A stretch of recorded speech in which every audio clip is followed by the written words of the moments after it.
PlayStation。Welcome back to the PlayStation Experience, where it is I, your boy, Dat Ninja Dev, and I am joined, of course, by my main man down in Florida, Mr. Delvin Cox. How are you this morning? I'm doing okay, brother. How you doing, man? I'm doing all right. You know, it's a little early. I'm a little tired, but otherwise, I'm chilling. Yeah. We are also joined by the Platinum Princess herself, Miss Hibby Nicole Miller. And how are you this morning? Oh, you didn't call me the secretary of the spoilers. Yeah, not today.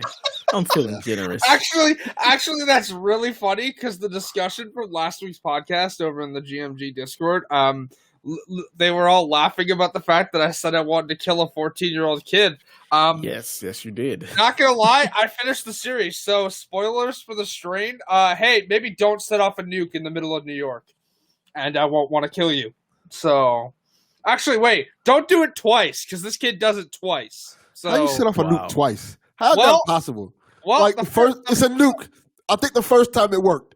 No. It works the first time. Then 9 months pass. Then they find another nuke, bring it back to New York to kill the bad guy of the show, and the kid activates it again. Actually doing a good thing for once.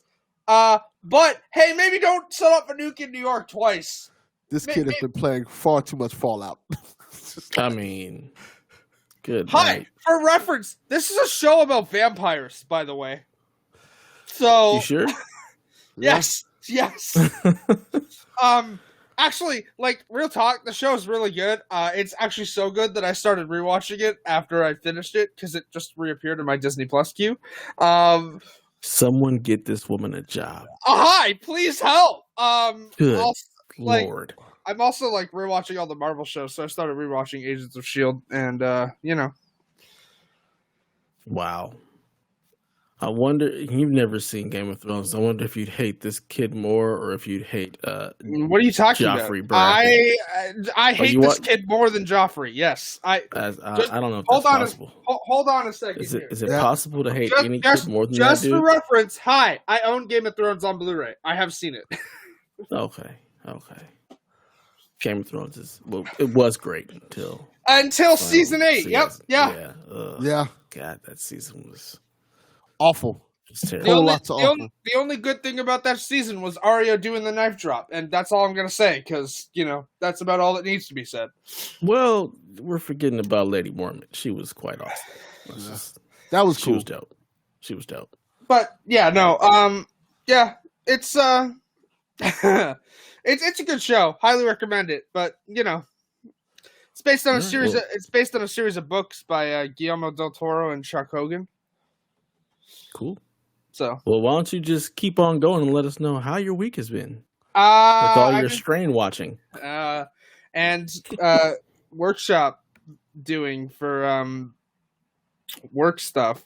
Hi, maybe don't sound like this. I am talking like a robot while presenting for 2 hours. It's all stuff I already know, but like they're mandatory as part of like this program, so I have to attend them. Hi, I would like to bash my skull in while listening to this woman talk, which isn't to say that the information is boring. It's to say that she sounds like a robot and I'm falling asleep while she's talking. Like, it's funny. I don't know if I've ever heard a woman monotone like that. I've definitely heard plenty of dudes, but I don't know if I've ever heard a woman just kind of be a monotone put me to sleep kind of. Also, like, not to demean this woman's computer skills, but if you're gonna show videos during your presentation, maybe have them waiting and not have to like take 5 minutes to get them up and going during the presentation, because then you're just wasting everyone's time. And oh my god, this woman took 20 minutes to get a video up on screen on Thursday. Man, the lack of tech knowledge for some people. I mean, she's probably used to just doing it in person, and so generally learning the video stuff is hard. Yeah. But regardless, again, I know most of this information. I'm just required to attend them, and I have been. You know, it's not like I'm, logging in and then walking away. But other than that, TV wise, like I said, I finished The Strain, started rewatching it. Still working on Criminal Minds. The Flash season 7 started, so that was pretty good. Real talk though, and I'm not spoiling The Flash, but like this is like superhero content in general. Hey, can we stop doing the superhero loses their powers thing? Because that's just, it's overplayed and really annoying. Spoilers for Wonder Woman 84, which I haven't seen. They do it there. They do it a lot in The Flash, like over the first 2 seasons. They did it a bunch in Smallville, but at least when they did it in Smallville, they made the plot interesting. Like, oh, hey, Clark didn't listen to his dad, so his dad took his powers away. Oh, okay, that's an interesting storyline. It lasted 3 episodes. Hey, the Flash losing his powers was the rest of season 6 and the first episode of season 7. Can we not do that? The Flash loses his powers every week on that show. It's so insane. Like every time it's like from season 2 on down, the Flash just loses his powers. Actually, it's from season 1, episode 7 on. He loses his powers for the first time on that show in episode 7. It is so annoying because you want to watch the Flash to see the Flash run, and they constantly take. That would be the equivalent of them taking away the Green Arrow's arrows every week. I mean, to be fair, for like half of season 4, they did that, but he was that was like season 2 of The Flash, so they'd started bringing metahumans over for him to fight. Yeah. But at least that plot was interesting because Oliver can improvise. Barry without his speed is just useless. He's just a white guy. That's all. He can't fight. He doesn't have any type of obtainable skills outside of being really fast. So without his speed, he's just a regular white guy who's kind of smart. Anyways, aside from that, as I'm sure you can guess, Barry has all his speed back by the end of the episode. Great! Can we never do that again, please? I'm so tired of it. They did it once on Supergirl, and it was an interesting plot because it was a newly introduced power in the comics. It was like right after they did like the first reboot before Rebirth, where Superman had done a solar flare and like had none of his powers. They did that with Supergirl in the first season, and then she never lost her powers again. Like, yeah. Could we not? Anyways, also watching Superman and Lois, that show's really good. So, Yeah, I agree. That show is really good. And not even just like for a CW show, it's actually really good. Yeah, and also like you can tell it has a higher budget and it's shot in IMAX actually. Like it's shot in a different format than most CW shows. Gaming wise, this is probably gonna surprise no one, but I'm working on my next platinum. Can anyone guess what it is before I say it? Miles Morales. Hey. Only because I saw a trophy pop the other day. Yeah, I was bored, and I was like, you know what? I'm waiting for like, like I'm bouncing between games like I do. Like there's a log, right? Like I've got Mass Effect pre-ordered. So I was like, screw it, I'll load it. Hey, fun fact: this game loads just as quick as the PS5 version does, so I'm not even like upset about it.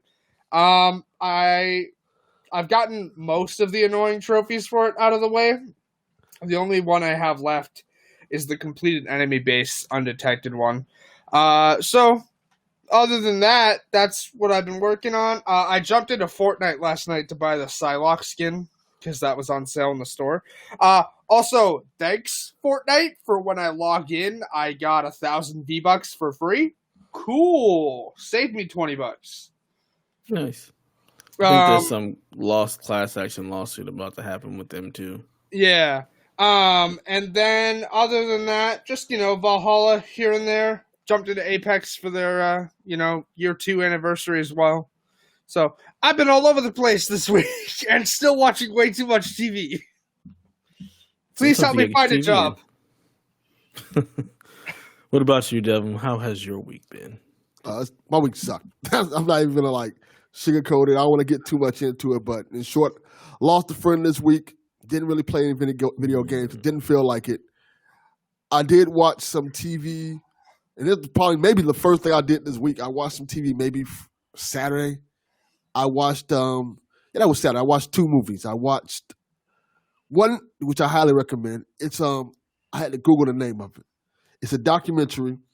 It's called The Orange Years, the Nickelodeon story. Mm. It's really good. It's like a documentary about the start of Nickelodeon to not now. I want to say it's from the start of Nickelodeon to the secret slime years. No, not even that. I think it ends literally at SpongeBob. Oh, wow. Yeah, so that's after the secret slime years because the secret slime was Danny Tamborelli. Yeah, they don't even get in. They don't even really get the SpongeBob. I think it's a really fascinating documentary to watch, and they kind of explain why they don't get into SpongeBob and Dora the Explorer I highly recommend this, but I think this is a good tidbit for you guys to make you guys want to watch it because they don't give too much details about it. But they kind of say that Dora and SpongeBob kind of ruined Nickelodeon. And what I mean by that is because apparently Dora the Explorer made $1 billion as well as SpongeBob. Those were the company's 2 biggest shows. Mm-hmm. And because they were so popular, it kind of saturated Nickelodeon. It kind of lost their creativity because of that. So they kind of tried to let's do more SpongeBob, let's do more Dora type of things because before those shows, they were making money. Like Double Dare was hugely popular. Mm-hmm. You Can't Do That on Television. All that. Those shows were low cost, hugely popular shows, but they weren't making $1 billion. Yeah, like the Amanda Bynes show, like that gag where they were all wearing the same outfit. That gag was hilarious, but that's not making them the amount of money that SpongeBob does. Actually, so much so that they've announced 3 different spin-offs. They've got one SpongeBob as a little kid, kind of like young Sheldon. They've got the Patrick Star show, and I forget what the other one is, but it's really ridiculous. And all of them are against the original creator's wishes. So the original creator died, and his will was hey, don't make spin-offs of my shows. And Nickelodeon was yeah, no, we're just going to skip right past that and make 3 spin-off shows. Yeah, the documentary is fascinating on how they get into, how Nickelodeon was basically run by all women. Yeah. And they did a fantastic job of going outside the box and how Nickelodeon in many ways is a lot like MTV. Nickelodeon and MTV are very parallel in their rise and how they kind of reach that one specific audience. And it's a fantastic doc in terms of if you like all those Nickelodeon shows like Double Dare, Hey Dude, You Can't Do That on Television, Are You Afraid of the Dark? They get into detail about all those shows and give you a lot of fascinating facts about shows like that and Blue's Clues for a minute. I didn't know Blue's Clues was made by a woman. And it's kind of Did you know that Blue was a girl? Yeah, I know that. Yeah. I knew that part. Yeah. And I also didn't know that Steve is not like the character from the show at all. He's like a punk rock type guy, and he went in there and they saw me we don't know about you. And then he did the test, and they were like, "This guy's perfect for this show. Can you kind of dress a little bit more conservative?" And he said, "Yeah, okay, I can do that." And it's like Bob Saget on Full House. Exactly. That is the perfect analogy. He is kind of like Bob Saget from Full House. He is the complete opposite of what you think he would be. I think that's awesome. It's a great doc. Yeah. That's so funny. What's the other one you watched after Dev finishes? No, I was just going to say I took the Paramount Plus free trial and had all the Nickelodeon stuff and was just oh my God, this is going through my childhood. You've started a rant now. Hi, CBS All Access actually exists here. Of course, for those unaware, CBS All Access became Paramount Plus. Hi, we have Paramount Plus, but we get none of the Paramount programming until July. That's weird. We're paying the same price for the CBS content and getting none of the Paramount content. Woo! I don't even know how that even works.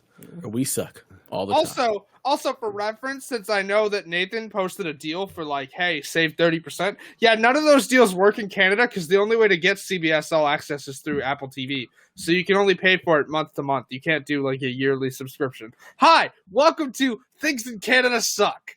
Yeah, I literally canceled my CBS All Access and re-upped it so I can get the 40% off a 1 year deal. Yep, nope, none of that exists here. Like you can literally go to CBS All Access or ParamountPlus.ca and it'll have a join button, but when you click it, it gives you an error 404. This page doesn't exist. Yeah, I'd rather do that. I did that with CBS All Access and HBO Max. Like, I'm not going to keep paying $15 a month when y'all got like 20-30% off for 6 months. I said, no, I would just rather pay the 6 months. And then when that deal comes back around again, I'll just do it again. Oh, yeah, but the I'll probably pick and choose months that I actually get it. I probably won't keep a subscription to it. So, yeah, my kids watch both of those things a lot, so I have to keep both of those. And the other, go ahead, Haley. I was just gonna say the other thing is I know it's not gonna happen here, but you know what's on Paramount Plus that if anyone wants to rewatch, you can do all 15 seasons of Criminal Minds. Yes, it is on Paramount Plus. Yeah, but the other thing I watched was Monster Hunter. That is a movie. Yeah, it certainly is. It's funny to me because me and my son watched it, and he kept saying, "What does this have to do with Monster Hunter at all?" And I said, "Son, have you seen the Resident Evil movies?" Yeah, they're all just excuses to get Mila Jovovich scantily clad. Yeah, I said, son, you see that woman right there? You know why she's the main character? She's not going to die. Her husband's the director. That's why she's the main character in all these films. There is some incredibly bad acting in those movies. Oh, yeah. And I'm not even talking about her. She's actually a decent actress. No, she is, yeah. But T.I. is an awful actor. Did you guys see the news report that... Did you guys see the news report that T.I.'s not returning to some show? And I'm like, why was he in the show to begin with? Yeah, T.I. is not returning to a lot of things after late. Yeah. To say the least. Yeah. T.I.'s career might be over. Like, win, lose, or draw, his career might legit be over. Yeah, for real. Yeah. But, Megan Good is in the movie. It's a lot of, like, mainstream actors in this movie. I will say this. 90% of the movie almost has nothing to do with Monster Hunter. And then you get to that last 10%, you're like, oh, this actually looks like Monster Hunter. And that's me and my son were like, oh, that's pretty cool. I said, watch. I told him, watch, they're going to mess it up immediately. And as soon as I said that, let's bring the monsters into the real world. The Jurassic World Fallen Kingdom thing. Hey, let's let the dinosaurs roam free. Click! Yeah. Hey, real talk, I knew that movie was going to be a thing when they were like, hey, we're putting tanks in the Monster Hunter movie. Yeah, the part about them coming to the real world is literally in the trailer. But if you like the Resident Evil movies, I think you probably like it. It's one of those types. It's the exact same formula. I would say so much that the first hour of the movie feels like a Resident Evil horror film. Yeah. To that degree. And then they finally get to the actual part of it feeling like, oh, this is actual Monster Hunter. This makes sense now. But yeah, it's an interesting movie to say the least.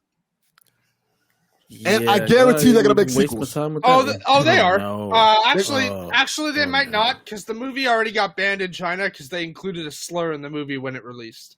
Yeah, I'm almost. I thought they took that out and cleaned that up and got it released. Oh no, it's still banned in China. I am certain because the thing about these movies, even with the Resident Evil movies, they don't cost that much to make. That's why he keeps getting these licenses to make these movies because they're cheap to make and they're almost always profitable because they're so cheap to make. Real talk though, very excited to see the Resident Evil like live action movie this year, and the Netflix one, because the Netflix one is animated, so that should be all right. And then very excited to see the live action one, because it's like Resident Evil 1, 2, and 3 in one movie, which shouldn't be hard to do, but also because it's got Neil McDonough and Robbie Amell in it, so that should be interesting. Yeah, for anyone who's not aware of who those are, Neil McDonough is Dum Dum Dugan in Captain America. He also plays Damien Dark on Arrow and Legends of Tomorrow.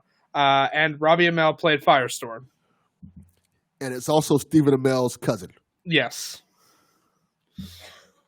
But yeah, that's all I did. That's the list of shows I won't be watching. It's a movie, not a show, movie. Pass. I mean, you've never been a Resident Evil person anyways, so not surprising.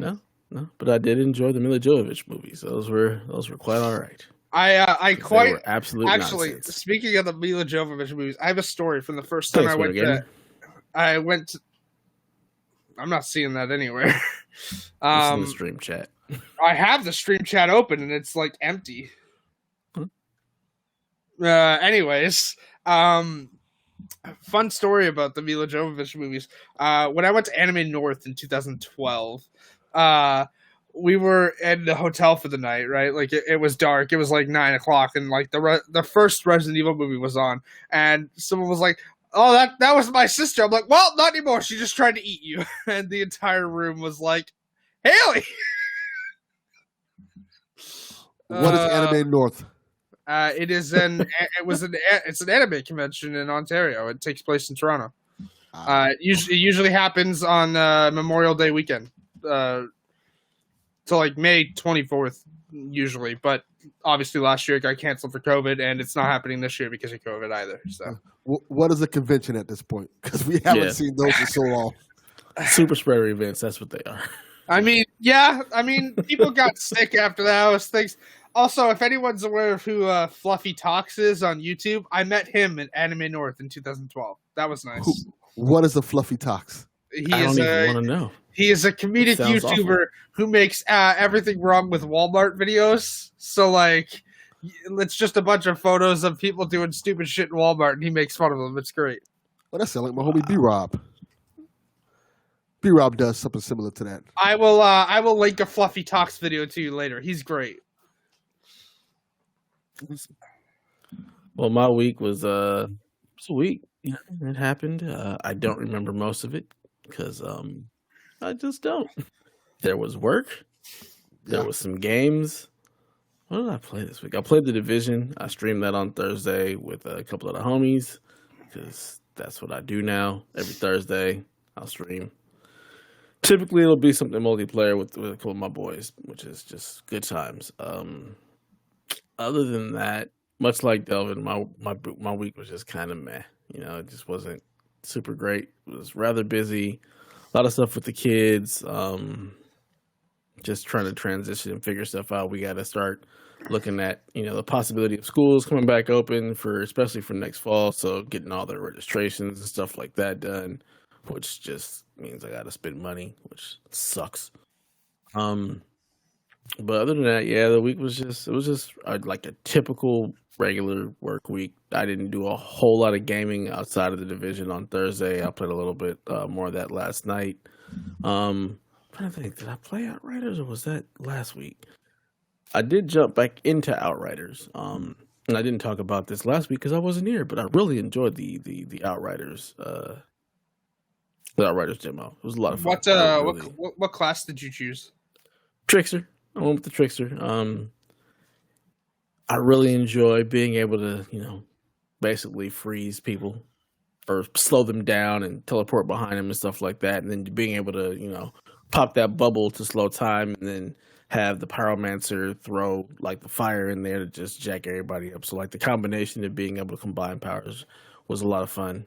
I really enjoy the gameplay loop. I enjoy like getting into that, figure out the combos, grinding for like the weapons or whatnot.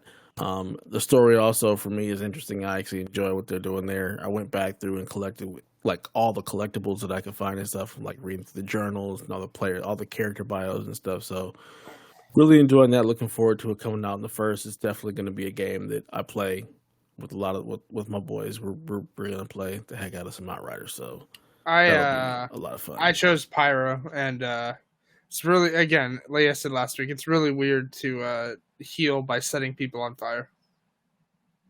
Yeah. Fire good. Kill enemies bad. So Delvin, did you ever attempt to play it, or didn't even have a chance to? Didn't even think about it this week, honestly. Yeah, I mean the demo is still up. I got a story that we'll talk about a little bit later because they're doing some stuff with it, but the demo doesn't stop. It's just there until the game launches, and it might still be there once the game launches for people to still be able to get a taste of it. But yeah, I really like what they're doing there. I'm really excited and looking forward to it. When does this launch? April 1st. April 1st. Huh. Okay. Yeah. Interesting. So. But yeah, other than that, just Outriders, Division. I didn't even jump into Destiny this week or God of War, which I still need to finish. But I'll get to those eventually. But that was pretty much it for my week. Just real basic. Nothing wrong with that. Yeah. All right. Well, we got some questions, so let's just jump right into them. Our first question comes from at BBadPod on Twitter. Says, super weird question. Do you have any games you could recommend for a person who gets up and walks away from the controller a lot? Can't sit still for more than 10 to 15 minutes. I was going to say, I'll let Delvin go first because I know he's got a few. So, Half Minute Hero, which was on PS3, is a good game like that. Usually games that are really like where you can get through a level in 2 minutes or less, I would say those are good choices for that game, for things like that. Also, and I know this is not a Nintendo podcast, the Mario games are really good for that. Like New Super Mario World, New Super Mario Brothers, and things like that. Anything that you can play and finish a level within 90 seconds or less are pretty good for things like that. And there are a lot of games on PlayStation, Nintendo, and Xbox that kind of do have that. I'm just trying to think of some more that's like that. Broforce, which is kind of like a Contra-like shooter game, which is super fun. It's not that hard, and you can finish a stage like in a minute or 2 minutes. Just try to get into games like that. Like, you don't want to get into those narrative-heavy games, especially like those visual novel games that take forever to get to any part of the story. Don't play nothing like Persona. Just go to those fun, quick-hit games that you can kind of hop in and play for 2 or 3 minutes and hop right back out of. Yeah. Platformers. I was going to say like Minute. I think that's one of them. You have a life and it's 60 seconds and then you try and get where you were. Like you die every 60 seconds. So like you're trying to like get back to what you had. It's not a roguelike. It's just essentially like a game where like every 60 seconds like you're dying and going back and trying to figure out a faster way through a level is what I've heard of it. I've never played it, but I just know like you're asking for someone who gets up from the controller. I figure a game like that might be good as well. Yeah. Other than platformers, I can't think of anything outside of that. Just something you don't have to be heavily, involved with or follow a narrative path. Because, getting up and moving around a whole lot, you're not going to really, focus or be too invested. So anything that's a little bit more lighthearted, quick hitting, I think would be good for that type of stuff. Yeah. Next question comes from at the Almighty Ray. He wants to know what PS exclusive title coming out in 2021 excites you the most? Horizon. We sure that's coming in 2021? Absolutely. Okay. Returnal for me. Returnal. Yeah. I'm super excited for Returnal. I know it looks super cool. It looks like the type of game, a story-based shooter that I'm looking for, that I want to play. So I'm super excited for Returnal and Ratchet and Clank. But I'd say Returnal. I kind of know what I'm going to expect from Ratchet and Clank. Yeah. I don't know what I'm going to expect from Returnal, so I'm going to go with Returnal right now. I mean, Returnal looks cool, but I'm not really into like roguelites, which is what Returnal is, because it's bullet hell, and you're like every time you die, the level resets and changes, and I'm just not into that. So I'll probably pick it up when it's on sale and give it a shot, because I generally do with most PS exclusives. PS developed like first party studio. Horizon. If I had to choose PS exclusive, I might say Deathloop. Yeah. I think for me, because I'm not sure if Horizon is really coming out this year, I think it might be Kena. Kena looks really good. Yeah, that one looks like it'll be a lot of fun. The combat looks cool. The story looks cool. It's just a beautiful looking game. So I think that cheap. Might be my... Yeah. Hey, this is a situation with the padless. I mean, I'm not complaining because Kena looks like it's going to be longer than the padless, but it's $40 in the States and $53.99 here in Canada. Yeah. So. Canada. Just awful. The worst. The worst. Yeah. I really do hope Horizon hits this year. I fully expect it to. Myself. Yeah, we'll see. I mean, they've fully delayed, like, straight out of this year, Gran Turismo already. And I fully expect God of War's not hitting this year either. So really, Returnal, Ratchet, and Horizon is what I would expect from them this year. Yeah. We'll see once we get more news, but fingers crossed that it drops. Oh, you know what? I might be the most excited for Final Fantasy Intergrade. Actually, that's another good one. I forgot that's. Are you excited though? You don't even know the price. I don't care. You were having that conversation last night. Don't deny it. I don't. Yeah, I didn't care about the price. I wasn't the one who was complaining about the price. I said it'd probably be $20 to $30, but I don't really care what it is. $20 to $30 for maybe 5 hours of content. Woo! That's fine. I'm fine with that. It's Final Fantasy, my favorite game from last year. Yeah. Plus, I can always replay Final Fantasy VII with 60 frames and all the goodness. Like, I'm totally okay with that. That doesn't bother me at all. Also, I'm fine for with me. I'm completely fine with paying directors for their gamers for their work. Like they came out with some, I guess it's DLC you want to call it. Yeah. It seems like it's gonna be good. Hey, $30? Okay, I'll give it to you. Yeah, same with me. Like how long a game is doesn't really affect like how much I pay for it. Like that just doesn't. It's not something that I factor in at all. Doesn't generally affect me either, but I don't know. DLC being that high for that little content feels weird, but then I play a lot of games where if I'm paying that much, it's usually like 20, 30 hours of content because I'm mostly usually playing like Fallout or whatnot, right? Like, I don't know. It's a weird conversation for sure. Again, developers should absolutely be getting paid for their work. So, I mean, regardless. I don't know. I'm not a big Final Fantasy person. I tried Final Fantasy VII and I just didn't enjoy it. So I'm mostly just taking the piss out of you two. So plus with Final Fantasy, I highly doubt it'll only be 5 to 7 hours, just because even with it being basically just Yuffie's like chapter of what she was doing while Final Fantasy VII was happening, I just don't think it'll only be 5 to 6 hours. Yeah. Nothing Final Fantasy ever is just that short. So I'm always cool with paying for content like this as opposed to, hey, pay me $20 more just for an upgrade to the game. Like, stuff like that. Like, it's not really an upgrade. It's just like, hey, we just kind of patched it for you so I can play on PS5. Looking at these cosmetics. Yes. Looking at you, Tony Hawk. I mean, I don't have to pay for it because I bought the deluxe edition whenever, but the Tony Hawk PS5 version comes out at the end of the month, and anyone who didn't buy the digital deluxe edition has to pay $10. Yeah, I'm not a fan of that. To me, that was not that bad because you're also getting the digital deluxe content. Like, I mean, sure, but also, I know we're not an Xbox podcast, but hey, like, this isn't really a consumer-friendly move, and I'm very surprised because, again, Xbox has generally been consumer-friendly. Hey, if you have a physical copy of Tony Hawk's Pro Skater 1 and 2 remake. Hi, you can't upgrade at all. You have to buy the whole game digitally to upgrade on Xbox.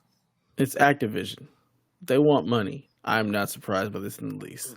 Okay, but that's fine that they want money. But hey, you already own the game on disc, let's say, with Xbox. You can't just put the disc into your Series X and upgrade for $10. You have to buy the whole game over again if you have a physical copy.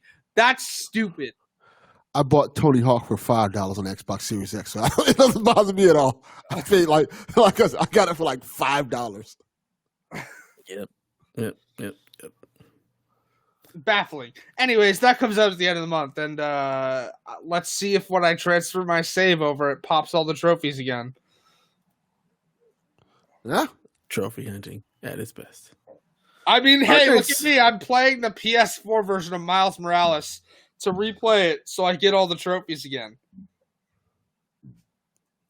That's Haley. I mean, that could be your job. You need to find a way to get paid for hunting trophies. Sony, hi! I will test your trophy system for you. Just give me a call.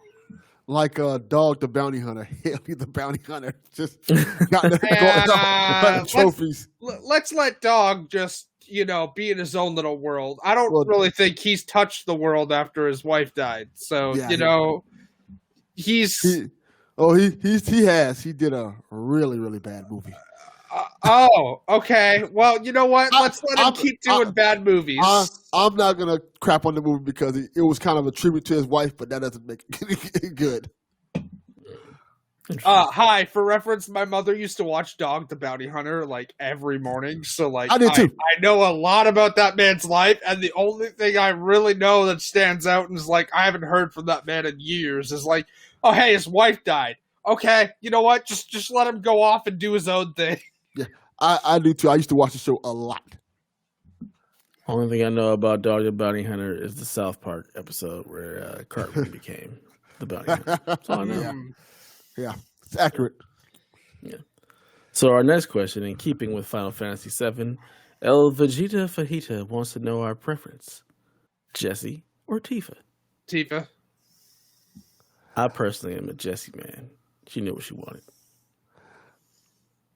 I dated a few girls like Jessie. Mm-hmm. Didn't turn out well for me, so I'm gonna go Tifa. Yeah, I like Jessie. She has spunk. She was, I mean, this might shock you, but Aerith overall, really. Yeah, Aerith is the GOAT. No, I've never been a fan of her. I was sad, when Sephiroth did what he did, mainly because she was my healer and she had my best materia. But other than that, she's too spacey for me. I couldn't do it. Hey, I mean, I'm spacey, so hey. Yeah. No. Let's go, Jessie. Team Jessie. I think I said that from the beginning. Oh, when we you first said started playing Final Fantasy VII. I was said that from the get-go. Let's go. Next question comes from at PSVG Kevin, and he asks, other than The Last of Us, what other game to TV adaptation would you like to see from a Sony game? Uncharted. I'd rather they do a TV show than a movie because those interviews Tom Holland is doing for that movie, oh boy. Yeah. That movie's going to be something. Oh, be glad. Also, probably don't watch the movie because it's going to be bad. I have two answers. I have a cheat answer, and I have an answer that's not so cheat. My cheat answer is Spider-Man Miles Morales. Just make a TV show based off of Miles Morales' side of the story and him learning to be Spider-Man and getting used to it, getting calls from Peter. Hey, basically say, hey, Harlem is your area to be Spider-Man. You're Harlem Spider-Man, and I'm on this side of the world handling other Spider-Man problems. And just kind of tell that personal story of Miles. I know that's cheating because Miles is a PlayStation character. That version of Miles is a PlayStation character. But Miles Morales has been in multiple kind of series, whether it's Ultimate Spider-Man and he has his own movie. So my non-cheat answer would probably be trying to think what would be good. You know what? Until Dawn. Give me an Until Dawn TV series. Well, a Dark Pictures anthology TV series where every week they tell, or every season they tell a different kind of story, horror story, whether it's like Man of Medan or Until Dawn or something like that. Every season with the same host, it kind of give you like this little glimpse in the horror. You can even if you want to. A great idea. It makes me think of the Haunting of Hill House in Bly Manor. Yeah, something like that. I think that would be a really cool show. That would be awesome. I would watch that. As far as a TV adaptation that I would want to see from a PlayStation, it's tough because Uncharted for me, it would just be a movie. I don't feel like any reason to make that a TV series just because like all the shows are it's just a movie. So, Uncharted, Last of Us, also like. I'm gonna watch it, but I'm not like super excited or over the moon for it. Damn, that was a good one, Delvin. I'd probably watch a Ratchet and Clank animated series, to be perfectly honest. I would not mind something like that. Series. There's just a movie, right? There isn't. No, there's a series of shorts on. It's only available in Canada right now, but they are a thing. That if it's only available in Canada, it doesn't exist. I had no idea, but I was one of my stories like 2 weeks ago. Yeah, I know. But again, I can't watch it. It doesn't exist. You're always going on about a VPN. You can get a VPN and watch it. I don't need a VPN though. That's the beauty. That would probably be about the only thing that I can think of that I would watch something serialized. That from Sony. Otherwise, most of their franchises, like I don't think I'd want to see a live action or TV adaptation. Or like I wouldn't want to see a God of War like series or anything like that. I feel like the video game does it just fine, and I feel like a lot of the stuff when you put them in TV, you lose a lot of that. So God of War be it wouldn't work for me. Same with Horizon. Like I don't think I'd want to see a TV adaptation of that. Like I wouldn't mind like a comic book or books for a lot of the stuff, but TV series, I just feel like too much gets lost. So other than Ratchet and Clank, I don't think there's anything else I'd really want to see a TV adaptation of. Our last question comes from @BlandExplosion, and he ponders, what is one major first-party title or franchise that would sell PSVR 2 units? Nothing, because PSVR 1 didn't sell. No, I'm kidding. Killzone. Killzone would be awesome. I was thinking Resistance. Either would work, but really, I don't see like a Horizon doing well in VR just because of how expansive those worlds are. Mostly you could do like Assassin's Creed does. This isn't in VR, but like Assassin's Creed does the exploration tours where like there's no combat, there's no nothing, but it's like just like a guided tour through history. You could do that with Horizon, but that's not really going to draw people like, hey, a VR Killzone or Resistance, like that stuff would probably draw people more than say, hey, just go explore the open expanse of Horizon, but like there's no combat or anything. Yeah, I will say this: the best VR usually that I've seen for PlayStation that plays the best usually is those first-person shooter games. So this is not a first party at all, but if you can get a Call of Duty game that's fully VR, that would be awesome, and people would go crazy for that. That will push units, especially with the move gun, which is if you have the move gun, it is excellent in VR when you play. It's a game that it's a couple of games I played in VR with that move gun in it.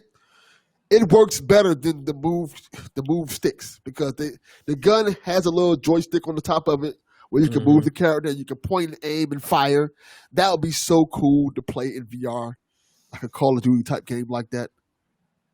Yeah, you could play Resistance 3 like that with the gun. Same with the the last Killzone on PS3, you could actually use the move gun with the move sticks and play the game that way. Yeah. And Resistance was a lot of fun like that. Yeah, I think you might be onto something there. Actually, wait, wasn't Resistance 3 required the gun? I'm pretty sure there was a copy of the game case that said gun required. It's not required. I played Resistance without the gun. Yeah. It was just an optional thing. We had it set up in our store. Like when I worked at Best Buy, I was running the game department at the time, and I had set up a whole demo, and people loved it. It was awesome. It sold a lot of move controllers and a lot of move guns for me. Oh, also, while we're on the topic of VR, hey, PS Plus game for the month, Farpoint, is VR only. Yeah, that's the thing I was thinking about. That game works really well with the gun, I've heard. So, I have that. Yep. That's the game I was talking about. Farpoint. It's one really of the good. Very few VR games I've actually played. When you see those bugs coming at you and you have the gun in your hand, it is so cool to just sit there and shoot them and try to run away and they're behind you. Farpoint is really good in VR. It feels like you're walking in like another world. What do you mean in VR? It's VR only. You can't play it without VR. Yeah, it's really good. Like with the gun in particular. It is so cool. That just makes you want a Starship Troopers game. Yeah, it does. It does make you want one. Do you want to live forever? The Walking Dead game is good too, but the VR the move controllers hold that game back a lot. The only Walking Dead game thing I can think about is Merlin Durrell. Delvin, since you look lost, that's from an interview where Michael Rooker is clearly stoned out of his mind being asked about the video game he's starring in. You're talking about I beat that game. Yeah, okay, yes, but the interview where he says Merlin Durrell is very funny. And shout out to Press YYZ for introducing me to that video because it's fantastic. Survival Instincts, I think it's called. Yes, it is. Yes, it's the game where you play as Daryl. But it's very funny because the interview is just like Michael Rooker clearly like not wanting to be there and just goes, Merlin Durrell, together at last. He probably doesn't remember he was in the game. To be honest with you. He probably doesn't remember he was in that game because he's in that game for like 2 minutes or something like that. Wow. Yeah. All right. Well, that does it for our questions. Thank you guys so much for actually sending those in to us. We really appreciate it. Keep them coming. Now let's transition into the news. Haley, what you got for us? This was announced earlier in the week, but I couldn't really find anything else.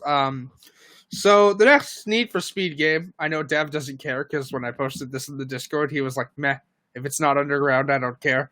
But I am a Need for Speed man. I wasn't really a fan of Heat, but I did like Need for Speed 2015, which was like when they started doing those FMV videos of like essentially like you were talking to a group of people, they'd fist bump you, and then they would go back into the car, and there's no one in there, but it's just like an FMV. Anyways, it's done well, and the game played nice. And then the payback was all right, but I wasn't really a fan of like the cards for upgrading your car. Like you weren't paying money for them, but they were like, hey, this card is rated 392. It's the best engine card you can get. Like it was really weird. Anyways, Heat was I wasn't really a fan of how, like, if you wanted to earn reputation, which you needed to unlock more races, you had to race at night. But if you were racing at night, you're not earning money while doing these races, so it's just a waste of your time. Anyways, Need for Speed, the next one, has been delayed by a year so that the team can assist on Battlefield that's supposed to come out this year. So, I don't know. We'll see. EA's been doing a lot of, like, interesting things. Most notably, Dragon Age 4 is now a single-player only experience after the death of Anthem Next, which press F in chat. I mean, not really. I didn't expect Anthem Next to go anywhere because it was already a skeleton crew working on it. It is sad that they spent all that time developing it, and then EA was like, yeah, we're not going to move forward with this. But they're not losing their jobs. They're just being moved to other projects. So... And then EA has said, and I guess we'll have to see how far this actually goes, but he has also said, like, hey, we're kind of just going to let studios do what they want to do. So, like, yeah, we've approved some projects where like fans have been asking for it, like Skate and this and this, and like they were asked about Titanfall, and they're like, we're gonna let Respawn do what they want to do, and so we'll see how far that goes. I just think it's interesting that a team was pulled off of something to assist another. Yeah, that's definitely strange, and it's just Criterion. I'm like, they make racing stuff. What are they gonna do in Battlefield? Like, it just seems like a really, really odd move. Instead of just let them like work on the game and let them take their time with it. What are they gonna do on Battlefield? They're gonna work on tanks? Like, just I don't know. Odd move for me. Isn't this next Battlefield supposed to be modern day anyways? Because the last two were like World War I and then World War II, and the World War II game sparked outrage because they had a woman on the cover. Like, I honestly have no idea. I haven't followed. That game was not good, by the way. I mean, I know that Battlefield 5 wasn't good. Like, they literally gave it away for free like a month and a half after it came out. So, yeah, that game was not good at all. I haven't played a Battlefield since, I think, 3. The last Battlefield game that I actively played was Battlefield Bad Company 2. The Bad Company games were great. Like, the story in those games was fantastic.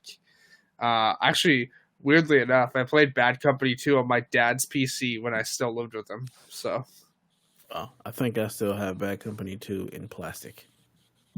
It's a good game. Highly recommend it. It probably doesn't look great now because it was like 2008, I think. Yeah, well, we'll see what you do, EA. I appreciate you letting studios do what they want. Dragon Age 4 should have been single player from jump. Same with Anthem. Anthem should not have been a multiplayer game. It should have been a typical BioWare single-player adventure. Like, if you just sit there and play through the actual campaign and pay attention to the story, Anthem isn't so bad. So, yeah, let the studios do what they want. Please give us a Titanfall 3. Y'all left us with a serious cliffhanger. So, I'm going to need more Titanfall in my life. So for reference... The story was great. So, for reference, Bad Company 2 was released in 2010, and the original Bad Company was released in 2008. So, yeah, those were games I always wanted to play. Just I never got around to it. So, yeah. I remember Bad Company's, like, the first game's cover was really great because it was a grenade with like the Watchmen style happy face sticker on it. So I remember that. Yeah. Yes. It's good stuff. Bad Company is really good. Yeah. What you got for us, Delvin? Apparently, Postal is now on PS4. Have you either of you ever played this game? I have not played Postal, but I know what it is, and I know very well why it's so controversial. Yeah, I'm shocked. They announced this a while back, and I remember them announcing it a while back. But it almost felt like it stealth dropped on PS4 because I didn't hear anything about it. It did. Yeah. I didn't hear anything about it either until just now. I want to say in the 90s. That was the 90s, right, Dev? Yes. Yeah. This was like a very controversial game in terms of it was on the news articles and stuff like that. People wanted to ban the game. At one point, it wasn't even in GameStop. Like, they would not allow this game to be in GameStop and things like that. You had to go buy this game from, like, mom and pop stores and stuff like that. And I remember all the vitriol about this game. And I want to kind of say that it made people want to play this game more. Absolutely. Because people were talking about it so much, about how this is an awful game and everything. I think Postal 2 in particular has Gary Coleman in it. It became like a pop culture thing, and they made movies based off of it and everything. And I never played Postal at all. And it always interested me because I was like, what is all the fuss about when you have games like Mortal Kombat where they're taking people's heads off and stuff like that? And hey, Delvin, in case we have any younger listeners who don't know what Postal is and what it means, could you just give them a general reference of what this game is based on? Oh, perfectly. I will. Postal is a game essentially just purely about violence. The main character is a ex-postal worker who goes crazy and just starts gunning down people. Hence the term going postal. Yes, which is why the game is called Postal. It's a play on going postal. So Yeah, and this kind of led to I want to say this is one of the games Congress was talking about when they were talking about banning video games and stuff like that in kids. Yep. And it's super interesting that even it's so revered that it's coming out on PS4 and Switch for that matter. And the first one is out now. The Nintendo side of it is really weird for sure. But also it's very funny to hear to bring up the fact that this game was what led to Congress starting to talk about banning video games when there's a Chicago lawmaker right now who wants to ban GTA 5 because carjackings are up in Chicago. Yeah, and he's blaming it on GTA 5, which is okay. You have the wrong correlation and causation there, sir. Yeah, but good luck.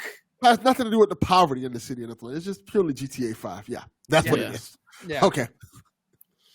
Terrible. And it's funny because he's a Democrat too, which it's usually Republican lawmakers who are trying to do this. Yeah, I think he's doing it for cap. That's all that is. Yeah, pretty much. Probably.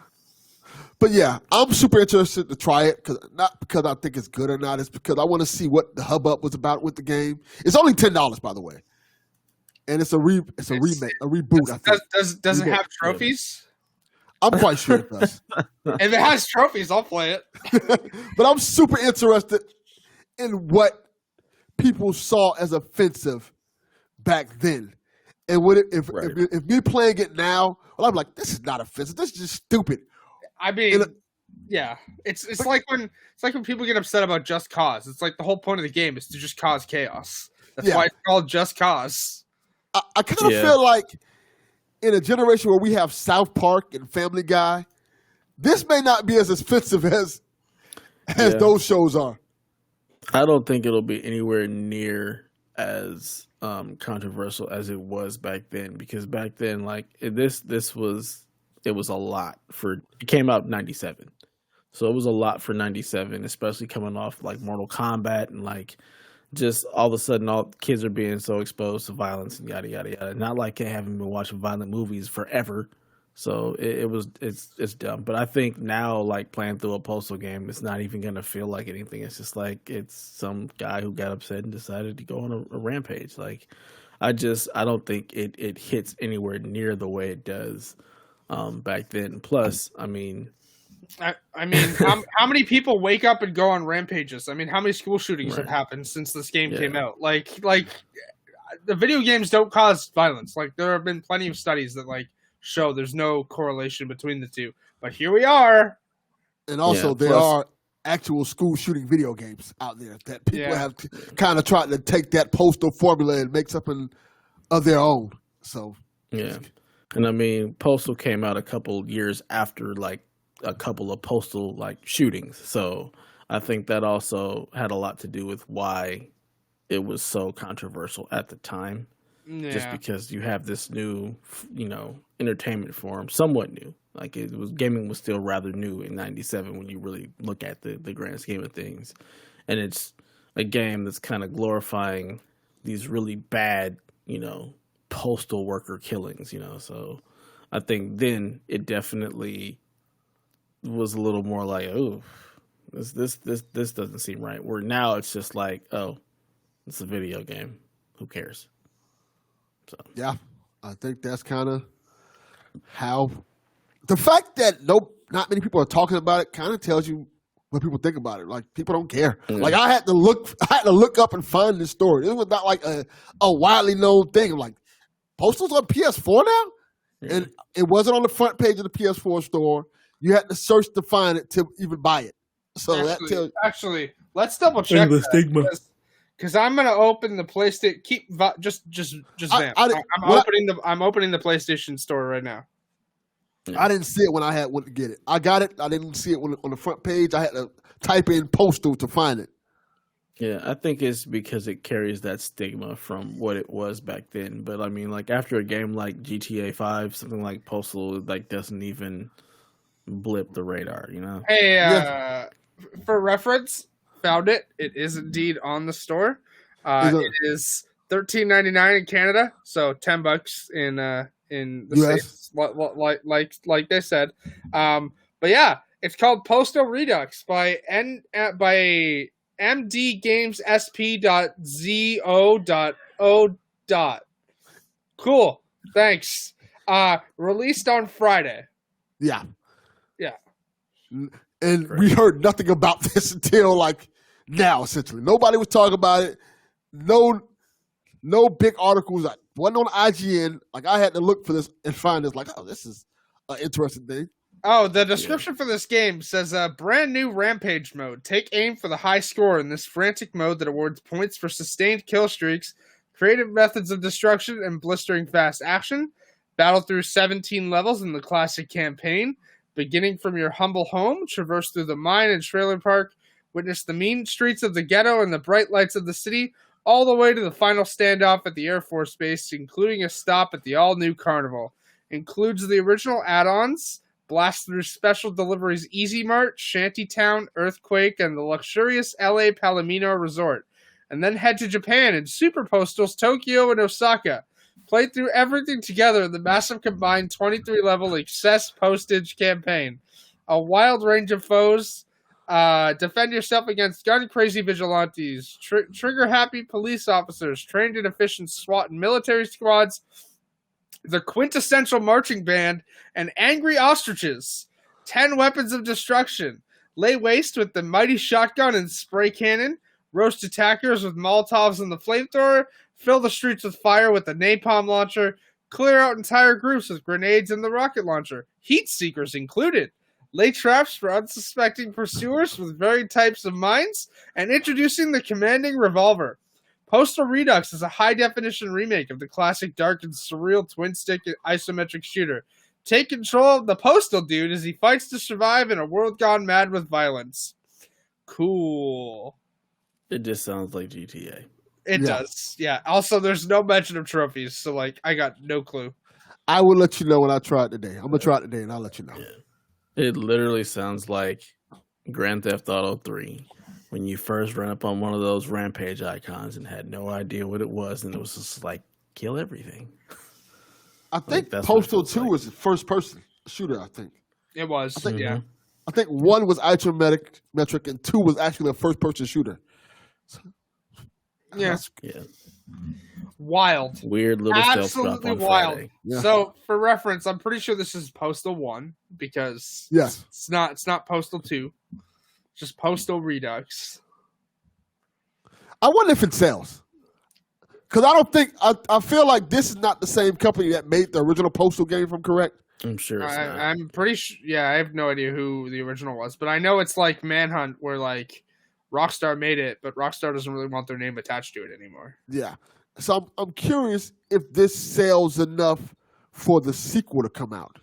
Oh, I don't think it matters because there's a bunch of stuff on the store that doesn't sell and they get sequels. So that's a good point. Yeah.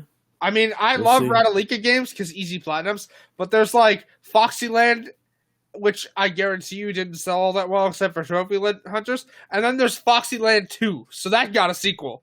Like, I don't think it matters. Yeah. And I'm interested to see what happens with this game. Actually, wait, hold on, Delvin. You said it's out already, right? Yes. Okay, hold on. Let me just go to games. Postal. See if anybody's playing it. No, I'm searching on PSN profiles. I searched Postal Redux. Nothing shows up, so I don't know if it has trophies. I don't know if people even know it was out. Right. Super self-drop. If I go to home, keep going. If I go to home and just check for new trophy lists, it might show up there. But you know, it'll be a fun thing to track and see if the second one comes or if how well it does. Because I think the second one is the one that everybody went crazy over, and that one like blew up to be super popular and things like that. Yeah, because of the PC mods and things like that with it too. Mm-hmm. I don't see it on PSN profiles, so I got no clue. Yeah, for shizzle. All right, so this last story before we get into our topic of the week. So the Outriders demo has gotten several patches, with more to come. Actually, for me, this is exciting because it means that the code is actually in a good enough place where they can pivot and add and make changes relatively fast. So the last patch they've nerfed like how easy it is to farm legendaries because people are literally just farming the mess out of this game since you can, even though the demo is limited to how much of the game you can play, you can still just exist in the open world and just keep farming. And since your characters carry over into the full game, anything that you've managed to farm, you get to keep. So legendaries and everything that are actually dropping in the demo, you're able to take into the current game, which actually, like, there's a certain like scale of things. So like getting super powerful in the beginning can kind of jack up the whole progression system for the game. So they've had to step in and kind of tweak that so that it doesn't ruin the progression for the game. But the fact that they're actually already able to go in and patch and fix things. There's a patch coming later to turn off motion blur, stuff like that. It just means that the code is actually in a really good place to allow them to pivot and make changes as fast. I think this is freaking genius to come out with a demo to like actually get people in, not just like some random beta, but a demo to get people in, get people invested, be able to see what they want, and be able to pivot and make changes that fast before the official launch, and then also be able to carry what you've already done into the game. That's one way to get people to play a demo like even longer, because now I'm not going to start the game all over and have to go through all this demo content again. I just get to pick up where I left off.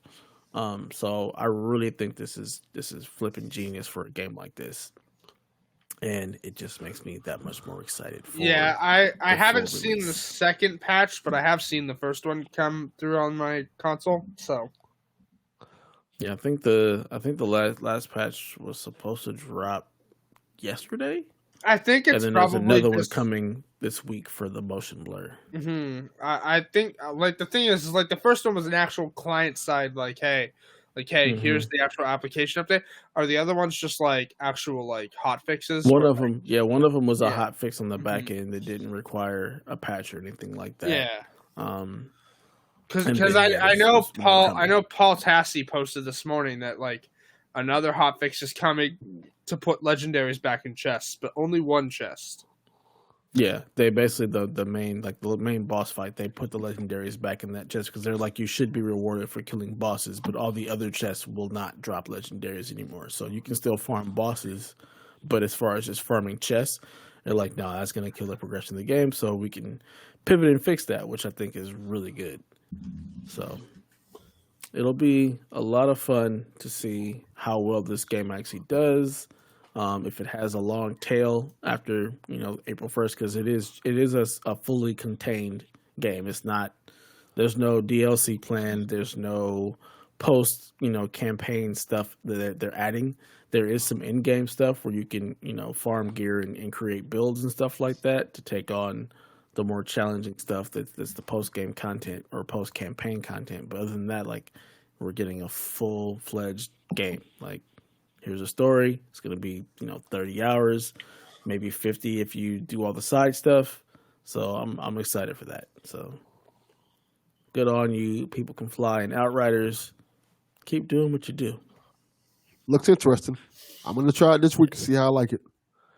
Yeah. I think you'll be like, it's cool. Yeah. Real talk, Delvin. It doesn't really seem like your kind of game. Probably not. The fact that you can play it single player, like you don't need a team or anything, bodes well for you. The fact that there's not like a whole lot of, I need to be online and play this and get these people. No, it's basically an RPG with guns. Like there's a whole RPG like suite of stuff, mods and you can create stuff as well as like a ridiculous like skill tree. So it'll be interesting. I'll be interested to see what you think of it. People Can Fly is it's Cliffy B, isn't it?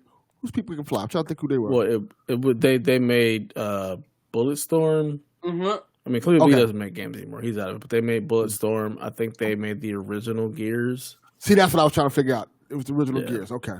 I love the original Gears, so I'll check it out. Yeah, it has a lot of like Gears type stuff as far as like the cover and like the roadie run as they call it. There's a lot of that in there, which didn't bother me at all. But they also say cover is for cowards, so stop using cover. use your powers and your I abilities. mean, I would love to not use cover, but when you throw 60 enemies at me at once, I'm gonna have to use cover. That was one of my favorite parts about Gears, just getting in that cover and shooting over the cover, feeling like you're awesome.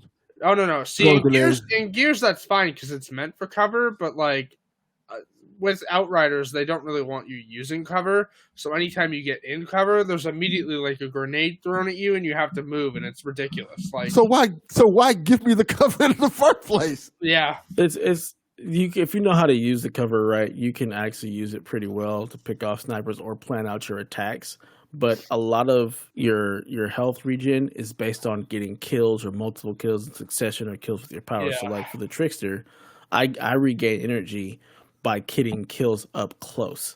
So like for me, one of the easiest way to just like keep my health going on a loop is to find an enemy, teleport behind them, use one ability that like kind of explodes them, and then use the time slow to just murder everything in that bubble really close. So yeah, you throw 60 enemies at me, I can like corral them all and murder them. So they give you cover, but I feel like the cover is more of like, okay, let me see what the battlefield is looking like and how I can aggressively take out all these enemies. But it's not meant to just kind of sit there and cover. That sounds like, I had to look up, remember the name of the game. There was a game called The Club.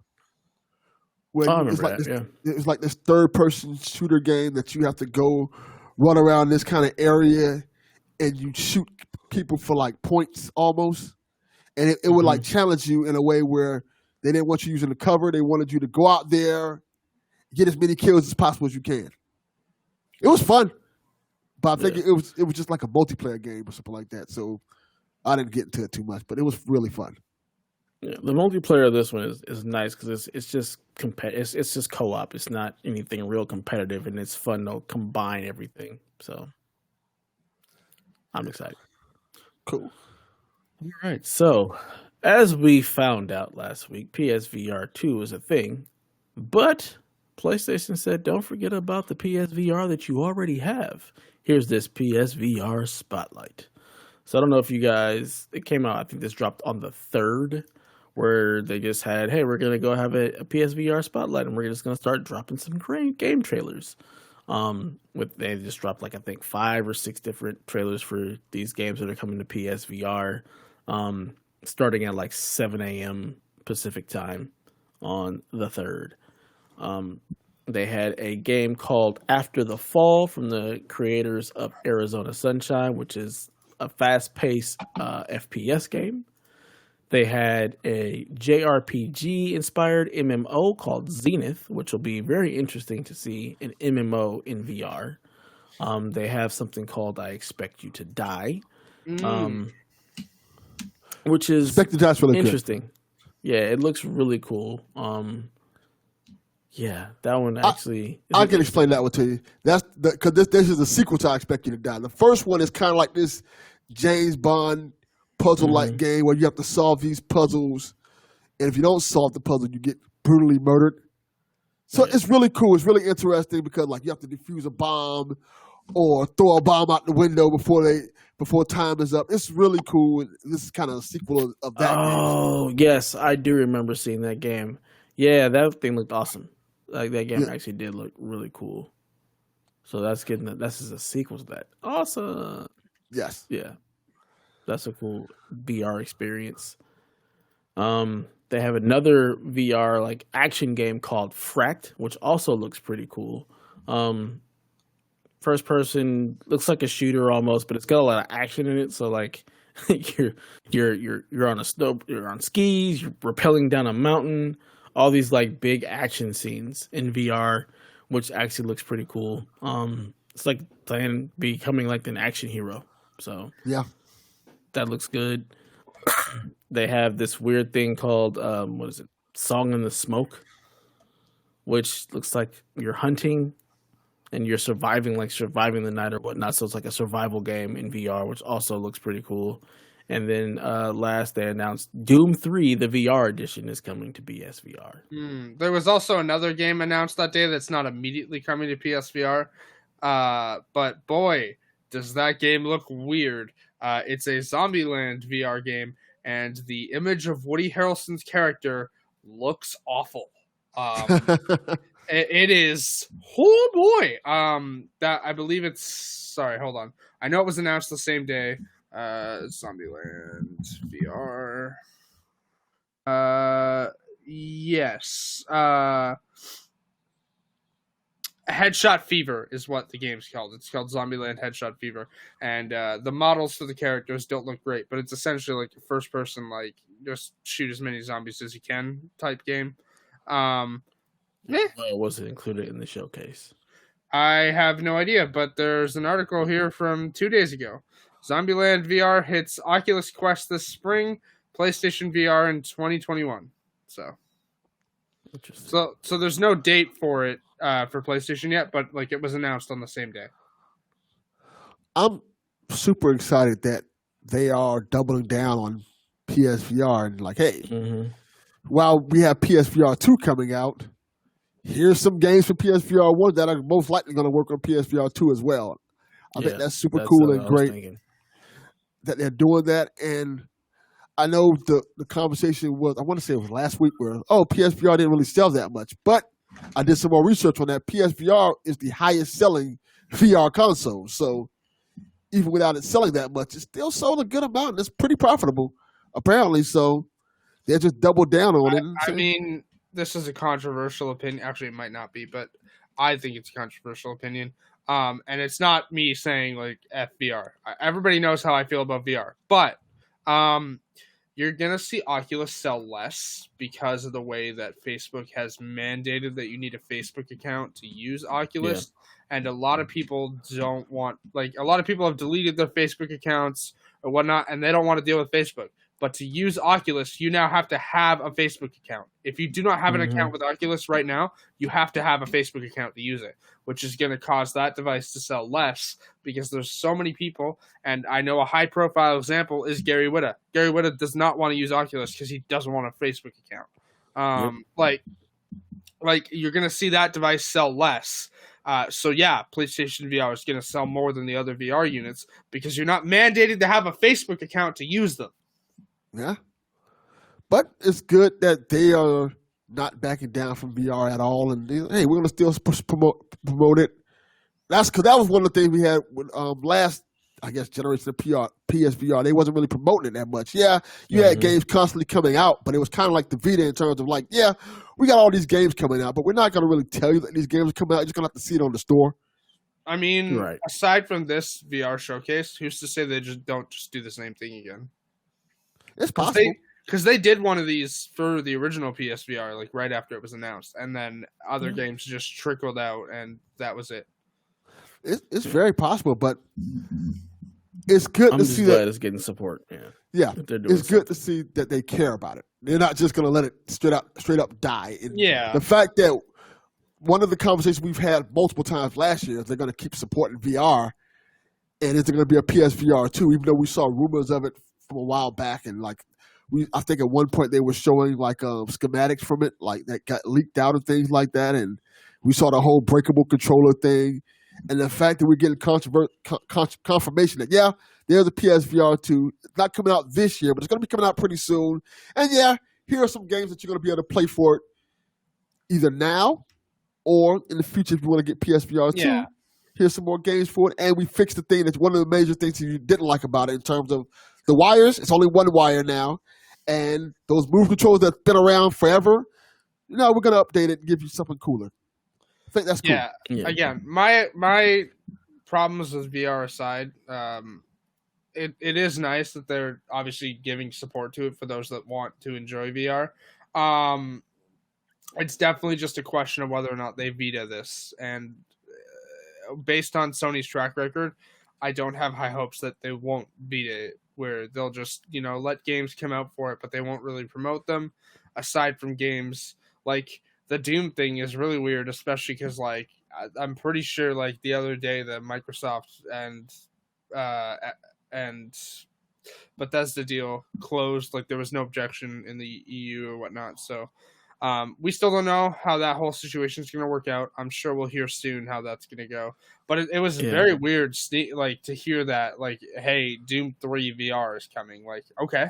I'm sure it's been something that was in the works That's what I before the was going to say. Bethesda acquisition was even announced, and I think largely a lot of Bethesda is going to be allowed to just kind of continue doing what they're doing. I think that there may be games that come to Xbox that aren't already existing franchises that'll be exclusive or timed exclusives. Like I still feel like Bethesda's going to be everywhere, and I don't think this is going to get vetoed. The fact that they're making a second one with actual updates, and they keep pushing games out to it. Like if you're not like looking for, if you're not, I guess like super, in the know, you may not know about the VR stuff, but there's always VR games that are coming.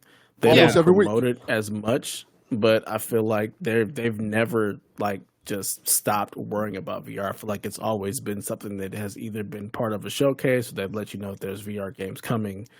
And all of these games look to have a good deal of polish, which leads me to believe that, yeah, they're not letting VR go or stopping supporting it. And I feel like a lot of these games are like the bridge to PSVR 2. Like I feel like when you look at a lot of these games, like for example, the what is it? The action one, not After the Fall, but where are you? The Fract. It kind of reminds me of like Half-Life Alyx. Like looking at the way the hands are, the way the movement is and stuff. It reminds me of Half-Life Alyx, which is probably lauded as like the best VR experience out there. And I feel like them leaning into stuff like this is just going to continue, and they're really going to push, VR as much as they can. But I still think VR is so new and it's in such its infancy that there's still just a lot of work to be done there, where the handheld market is just dominated by Nintendo. And if you don't really push and constantly have good experiences on that system, it's hard to stack up against. Where with VR, it's still kind of an open market where everybody can get in. And with, Facebook doing what they do and people not liking Facebook, it just opens it up even more for PSVR to have more success. So yeah, this is exciting to see them continue to push, even though I don't have VR and I'm not looking forward to VR. Like it's just not something that I haven't seen the thing that wants to draw me into VR yet. See, but all of these things are really exciting. Again, one of my biggest problems with VR is I get motion sickness from it. Like it's the same thing that's like generally games coming out now, like I really haven't noticed an issue, right? Like I'm playing Valhalla at 60 FPS. I was able to play Control at 60 FPS. Like games now are generally pretty good, but like games from a couple years ago on PC, when my PC could actually handle them, I couldn't do 60 FPS. I had to do 30. Like I was literally getting headaches left and right, and it's very hit or miss. But like with VR especially, because the screen is like right in my face, I'm not sure how I would handle it. Yeah. I think they know that this is kind of a niche product and not everybody's going to get it. And I think they understand that and they accept that. And they're just like, hey, we're making decent money off of this. Let's keep it going. I think that's good. Yeah, absolutely. So it'll be nice to see where it goes and how much more, VR support we get from Sony, and the more information we get about the PSVR 2. And I think it's just good. And I'm sure these games will probably get updates to PSVR 2 as well whenever that happens. So it's just good to see that they're still going to support it continuing on and not just letting it die while waiting for PSVR 2. Yeah. So let me ask you guys this. Can they feasibly make this PSVR unit $499, the same price? Because the original PSVR was the same price as the PS4. Mm-hmm. So can they put this new unit out at the same price as the PS5? Or is this going to have to be like, hey, this PSVR unit is $299 or something like that? Okay, again, I know that we talk about how crappy Canada is, but if they do the price of the PS5, that device is not selling in Canada. I guarantee you. Especially as a niche item already. Like, yes, again, PlayStation VR is going to sell more than Oculus because of the Facebook integration and other factors. However, again, Canada's money situation aside, You put that thing out in Canada as a niche device for $630 starting price. It's not selling. I guarantee you. How much is the Quest there? In Canada, 1 sec. Well, it'll be the Quest 2, I'm assuming. Yeah. I know what you were asking for. Yeah. Very interesting. It's a tough call. The fact that it comes out Oculus Quest 2 64GB VR headset with touch controllers at Best Buy in Canada is $399.99. Okay.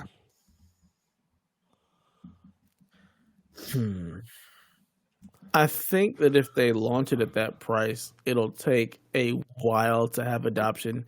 The fact that it's going to be several years after the PS5 has already been announced, it doesn't make it feel like you have to spend $800 to get into PSVR, which is a good thing. But I do think a $500 price point is probably too much. I think maybe $299, $399 is easier to swallow. But I also think that if they're going to release it, at those price points, they need to come with a lot. It needs to not just, you don't need to, I wouldn't want to have to buy that and then buy the new controller separately. Like if I'm going to spend $400, I want to be able to have everything I need in one bundle. I don't want to have to go and then piecemeal everything together. And since you can't, it's not like the gloves are already going to exist. It's not like you can have two SKUs where they did now, where you had one that if you already had, the move stuff, you could just buy the headset. It's going to have to be an all-in-one bundle, which then could end up driving that price up to $500. So it's a tough call. I don't know that I'd want to spend $500 for PSVR, but I'm also probably not the market that they're aiming at. But it wouldn't shock me if it came out at that price, to be perfectly honest. But I would still imagine $299 or $399 being the price point that they launch at, because it is an add-on accessory that cannot be used without the PlayStation. Yeah. But it's going to be really interesting how they do this. Yeah, for sure. Again, this question was asked. When do you guys think it launches? Fall next year. 2023. I think that's too soon. No, that's what I said. I agree with that. I said 2023. I think, and not even just COVID stuff, right? Like, I think 2023, based on the fact that they're like, hey, it's not launching this year, but we're letting you know it's coming. If they were going to say, if it was going to come out next year, I don't even think they would have mentioned when it was coming. I think they just would have said, hey, PSVR 2 is in development, and left it at that. Yeah. The fact that they were like, it's coming sometime, I feel like that means it's a ways off, and they're probably still doing a lot of the R&D on it, prototyping stuff. I will say, I think we're way off. It's very interesting that it's going to launch a couple years after the PS5 and still require a wire.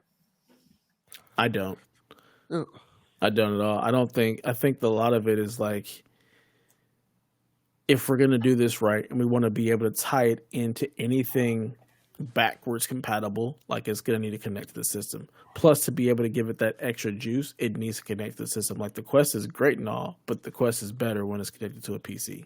Yeah, I've heard that as well. Yeah. So I think I'm not surprised at all with the wire. As much as people would love to not have a wire, I think that for what PlayStation does and how they want to have their experiences and just like the previous games, I think it will require a wire. So I said it's only one wire. Hopefully it'll be just the USB-C, so it can plug right into the USB-C port in front of the PlayStation, which might make it a little bit easier. Actually, while we're on that, real talk, it's real annoying that the USB-C connector for the controller is USB-C for the controller only and not the console. Like, what, you have that USB-C port, why wouldn't you? It's USB-C to me is so weird because it's not like it's faster than USB, like the regular USB. It's literally just a form factor. Yeah. So I don't even know why.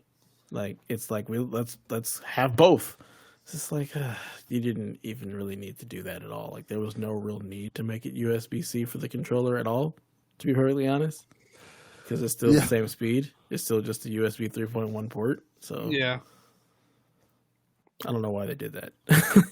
I don't know. It's just I get the different like you have different ends on certain USBs. Like a micro USB has one large USB end and a micro end, but you have a USB-C port on your controller, and you have one on the front of the thing. But the cord for this is USB-C into the controller only, and USB-A into the console.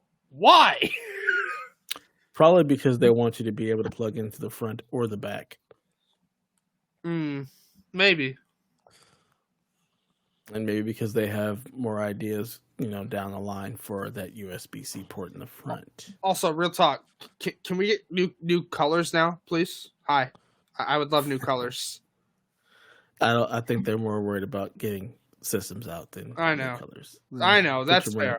Put the development for the console. Screw the colors for right now. But I want a different color controller. There are ways to make that happen. I am not going to spend the money to do that. Then you don't want a new color that bad. No, I do want a new color, but I would rather not have to break apart my controller to make it a new color. You don't have to do that. There's other ways. I am not doing the color wave. I am not doing. I'm not paying that much for a controller. Are you kidding me? Then again, like I said, you don't want a new color that bad. I'm not paying $200 in Canada for a controller. Thank you.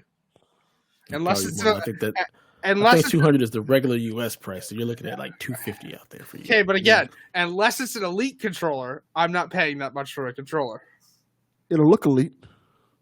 Great! That it's still a regular controller. I'm not paying $250 for a regular controller. Yeah, it's a bit much. Won't be regular. It'll be your color you want it to be. Ah, great. It still functions as a regular controller. It's just pink now. Yeah, there you go. Or red. I'm not paying $250 for that. Oh.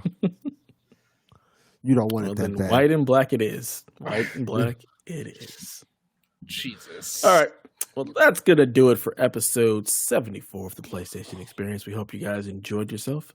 Please feel free to holler at us and give us a follow over on the Twitters at PlayStationXP. Stop by the blog at psvg.blog or the Discord at psvg.blog/Discord and join us in our shenanigans there. Last but not least, we'd like to invite you to be a part of our Patreon over at patreon.com/PSVG, where for $3 you can get all of this content and more, such as Strong Style or Decade of Horror.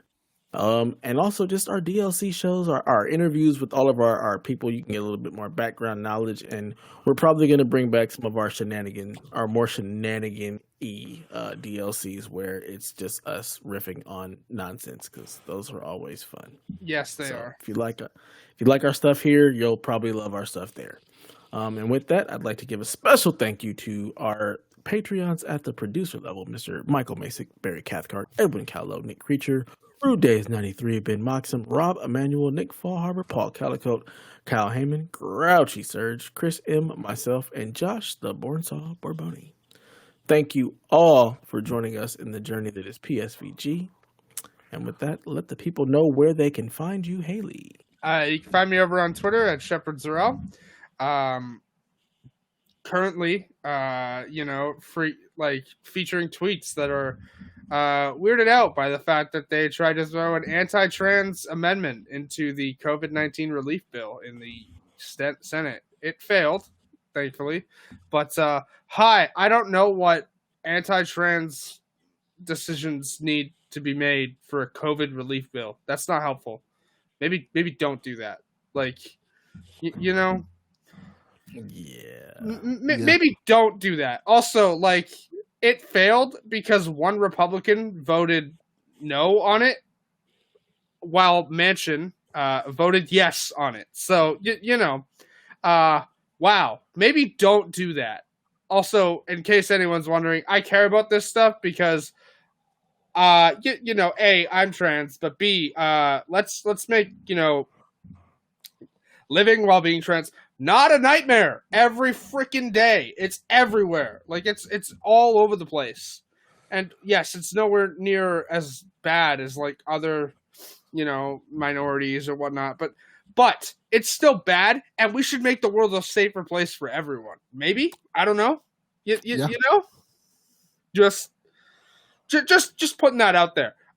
You can also find me on your gaming platform of choice at Haley Zarel. And at twitch.tv/Haley Zarel, where I haven't been able to stream because I don't have the energy right now. I'm literally like, if I'm not doing work or podcast, I'm mostly asleep, and it's really annoying. Would love to fix that, and I think it's kind of related to not having a job because I'm just out of energy all the time. So, what happened there? My bad.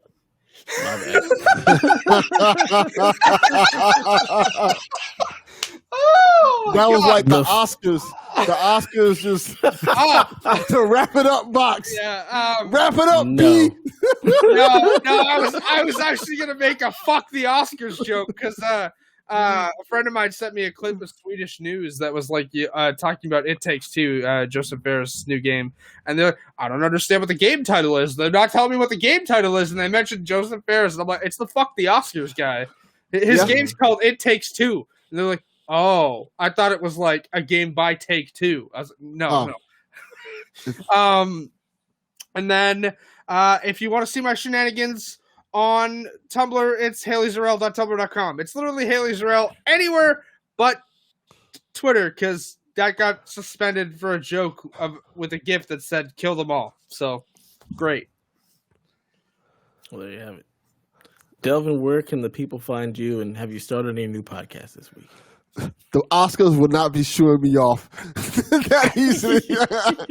You can find me on Twitter at Devin_Cox. Check out the Devin Cox Experience anywhere you get podcasts. And you can find me at DatNinjaDev pretty much anywhere and everywhere. And with that, long live play. PlayStation